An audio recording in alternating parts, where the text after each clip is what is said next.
Hello there, dear friends, and welcome once again to the Relaxed Fantasy Review.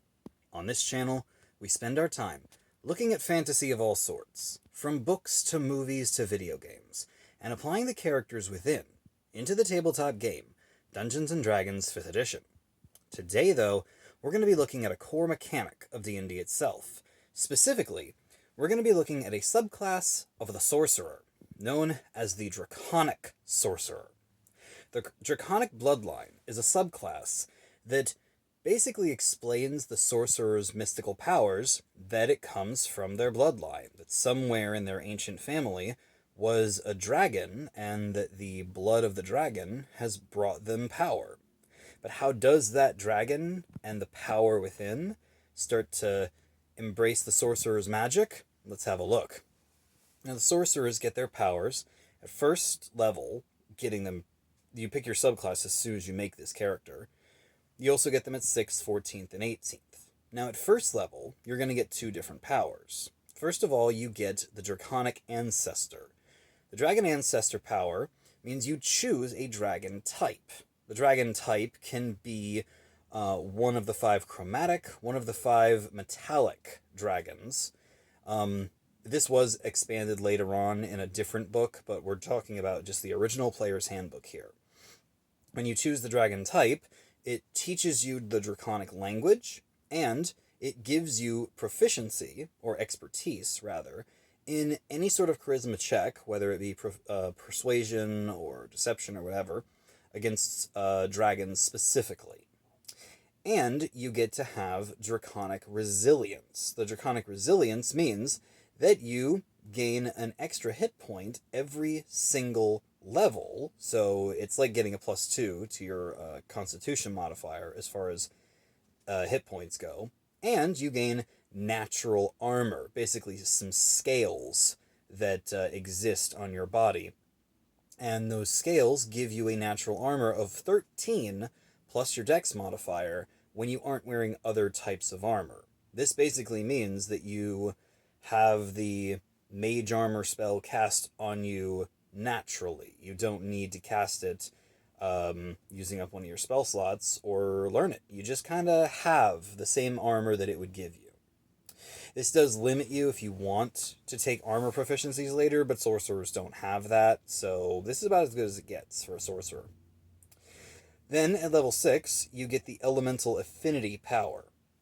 The Elemental Affinity means you get to add your charisma modifier to the damage of the spells from your ancestry. So, if you're a fire dragon, you get to add your charisma modifier to fire spells, cold dragon, cold spells, etc.